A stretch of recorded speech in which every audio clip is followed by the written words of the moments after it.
mesdames et messieurs les membres du jury, honorables assistants, salam alaikum wa rahmatullah. Tout d'abord, je voudrais bien remercier le jury de sa présence pour évaluer et participer à la conclusion de mon modeste travail. Je remercie mon encadreur, monsieur JDE, pour sa volonté d'accepter mon cadre.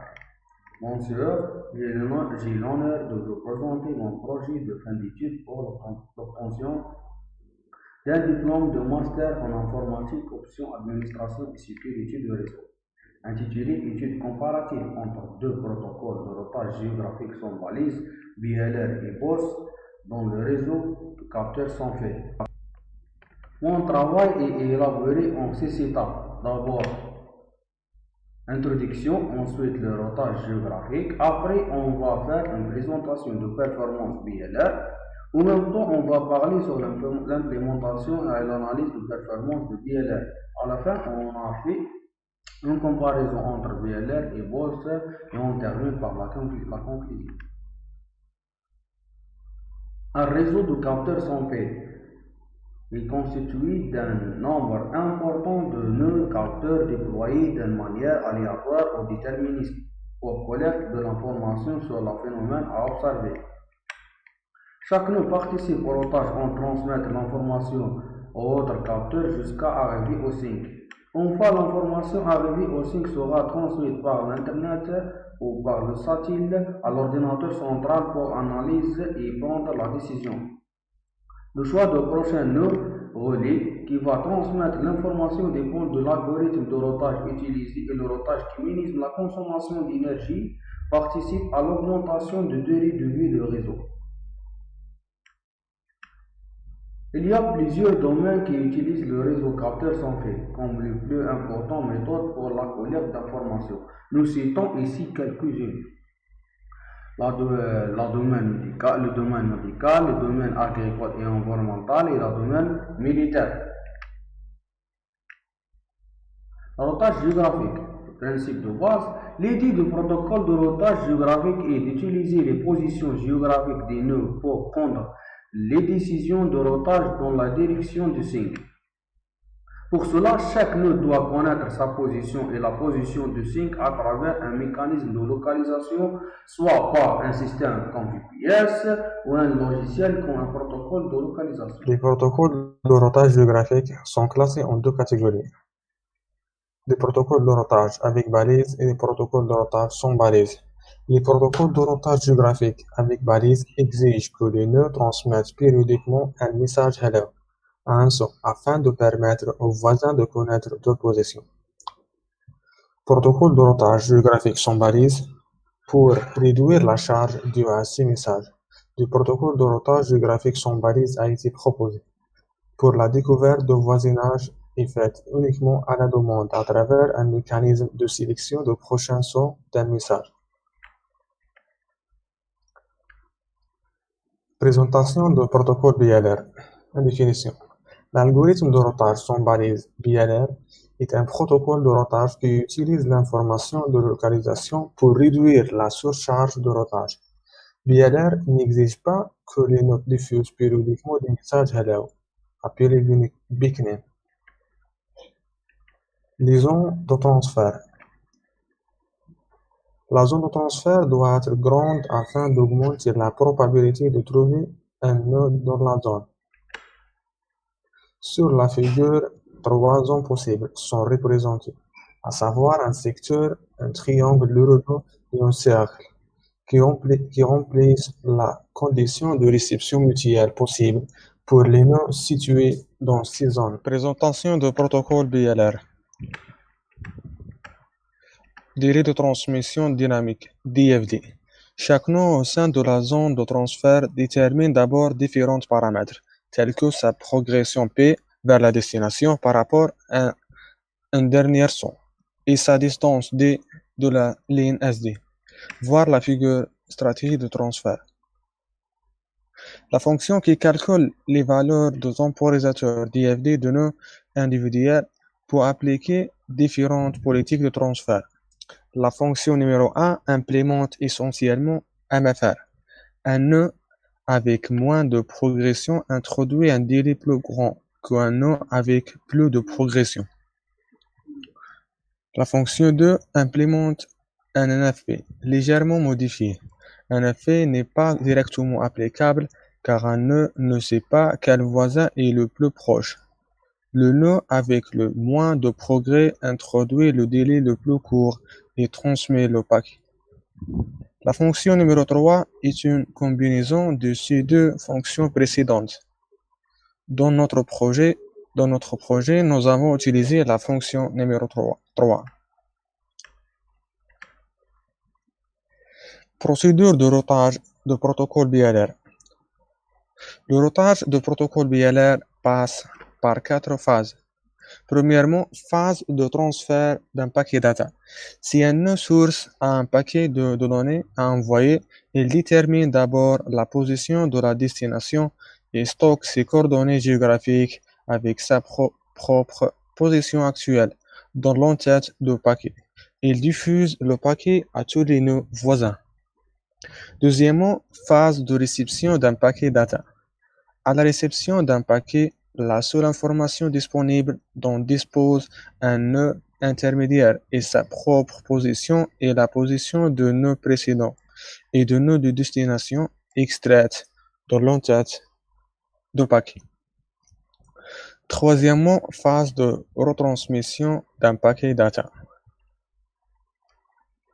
Le nœud qui a calculé le DFD le plus court transmet le paquet en premier. Chaque nœud de la zone de transfert détecte le prochain relais de paquet et annule sa transmission programmée de même paquet. Quatrièmement, phase d'envoi d'un acquittement. Des accusés de réception passive sont utilisés. Le nœud émetteur précédent détecte également le prochain relais de paquet et conclut ainsi qu'il a été reçu avec succès par un autre nœud.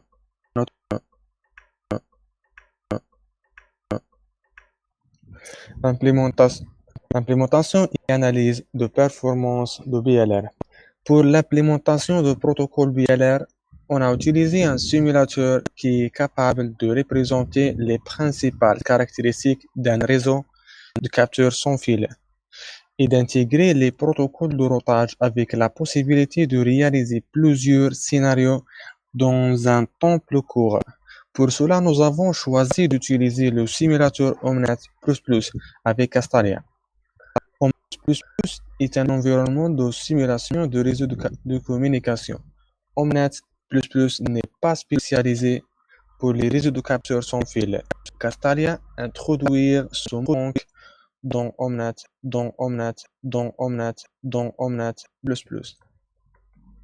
Le nœud est un modèle composite. Cette figure montre la structure interne de nœud qui se compose de plusieurs modules.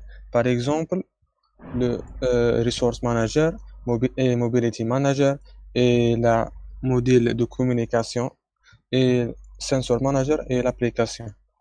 Les flèches pleines signifient que le message passe et les flèches en pointillé signifient un simple appel de fonction.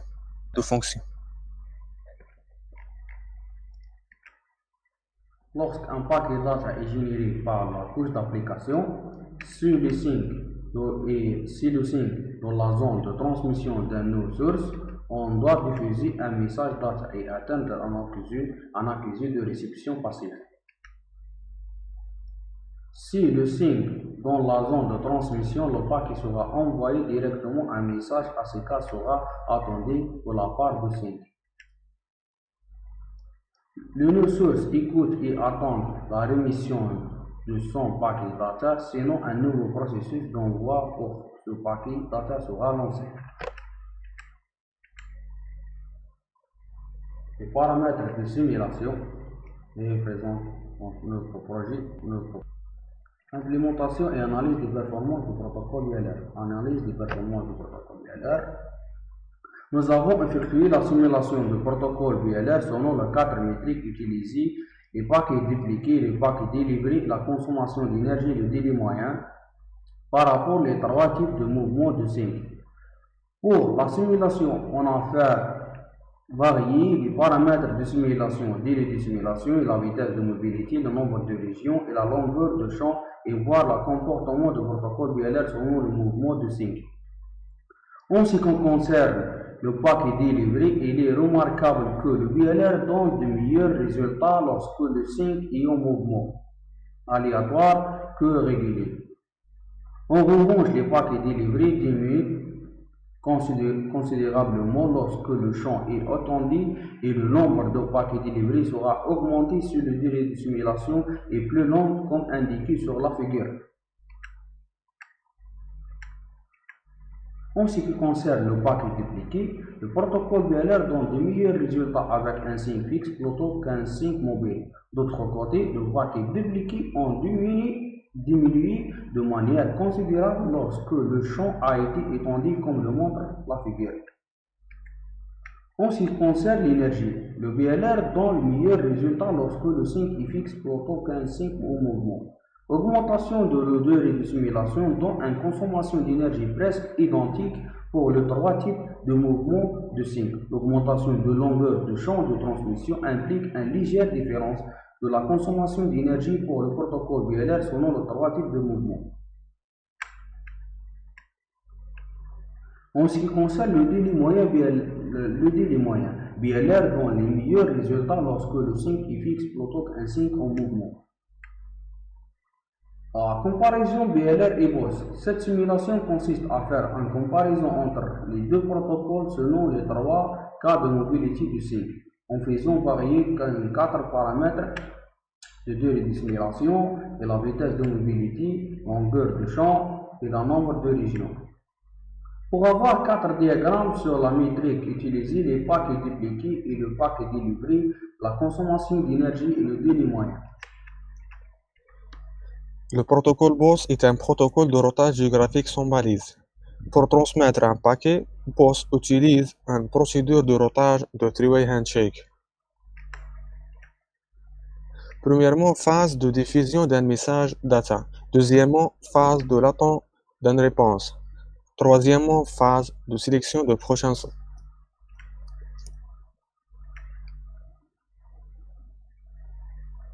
Le nœud détenant le paquet pour l'envoyer le diffuse et attend la première réponse de voisinage, puis il confirme la sélection avec un paquet de contrôle final.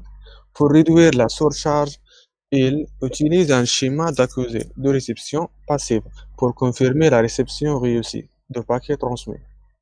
Comparaison BLR et BOSS. Cas sync fixe. Dans le cas de sync fixe et pour la métrique paquet délivré, le protocole BOSS donne des meilleurs résultats dans la plupart des cas par rapport au protocole BLR. Pour les deux protocoles, l'augmentation du nombre de paquets délivrés est liée à l'augmentation de la durée de simulation. Quel que soit le nombre de régions augmente le nombre de paquets délivrés sur BOSS plus que BLR. Dans le cas de sync fixe et pour la métrique paquet dupliqué, le protocole BOSS donne des meilleurs résultats dans tous les cas par rapport au protocole BLR. Pour les deux protocoles, une augmentation de manière significative du nombre de paquets dupliqués à cause de l'augmentation de la durée de simulation. Avec l'augmentation du nombre de régions et longueur de champ, on remarque une diminution remarquable du nombre de paquets dupliqués sur BLR et une légère stabilité de ce nombre sur BOSS.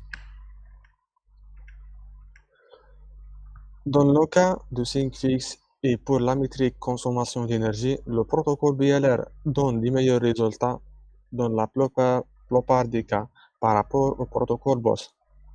Pour les deux protocoles, l'augmentation de la consommation d'énergie est liée à l'augmentation de durée de simulation. Une augmentation de manière significative de la consommation d'énergie à cause de l'augmentation de longueur de champ. Quand le nombre de régions augmente, la consommation d'énergie diminue sur BOSS et augmente sur BLR. Dans le cas de sync fixe et pour la métrique délai moyen, le protocole BLR donne des meilleurs résultats dans la plupart des cas par rapport au protocole BOSS. L'augmentation de longueur de champ donne une augmentation de délai moyen sur boss et une diminution de ce délai sur BLR.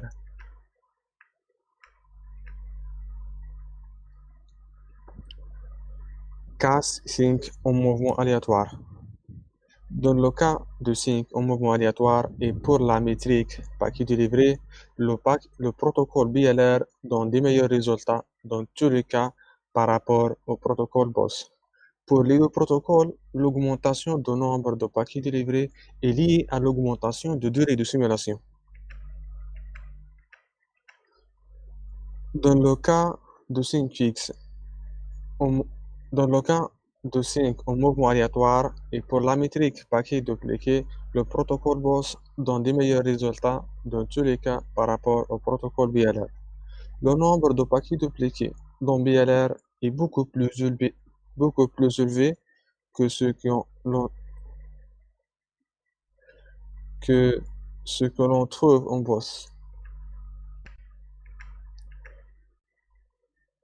Dans le cas de sync en mouvement aléatoire et pour la métrique consommation d'énergie, le protocole BOSS donne des meilleurs résultats dans la plupart des cas par rapport au protocole BLR. Pour les deux protocoles, l'augmentation de la consommation d'énergie est liée à l'augmentation de la durée de simulation. Avec l'augmentation de la vitesse de mobilité, on remarque que la consommation d'énergie diminue. Dans le cas de sync au mouvement aléatoire et pour la métrique de délai moyen, le protocole BOSS donne des meilleurs résultats dans la plupart des cas par rapport au protocole BLR. Dans le cas de sync au mouvement régulier et pour la métrique de paquet délivré, le protocole BOSS donne des meilleurs résultats dans tous les cas par rapport au protocole BLR. À partir de la vitesse de mobilité 3 mètres par seconde, on remarque une diminution du nombre de paquets délivrés pour les deux protocoles. BOSS et BLR donnent leur valeur minimale de nombre de paquets délivrés pour le nombre de régions 7 et 8 successivement. Dans le cas de sync au mouvement régulier et pour métrique paquet dupliqué, le protocole BOSS donne des meilleurs résultats dans tous les cas par rapport au protocole BLR. Dans le cas de sync au mouvement régulier et pour le métrique de consommation d'énergie, le protocole BLR donne des meilleurs résultats dans la plupart des cas par rapport au protocole BOSS. On remarque que BOSS consomme d'énergie plus que BLR. Dans le cas de sync au mouvement régulier et pour le métrique de délai moyen, le protocole BLR donne des meilleurs résultats dans la plupart des cas par rapport au protocole BOSS. Pour deux protocoles, une augmentation de délai moyen avec l'augmentation de la durée de simulation.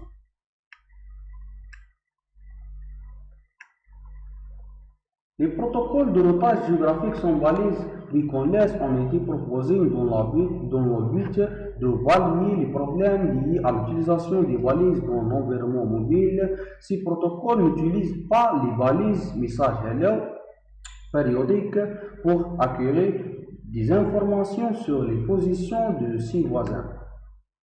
De ce fait, on a choisi le protocole BLR qui est le plus équilibré dans la famille des protocoles routage géographique sans balise pour faire une étude d'analyse de performance à travers une comparaison avec un autre protocole de la même famille qui est le protocole BOSS.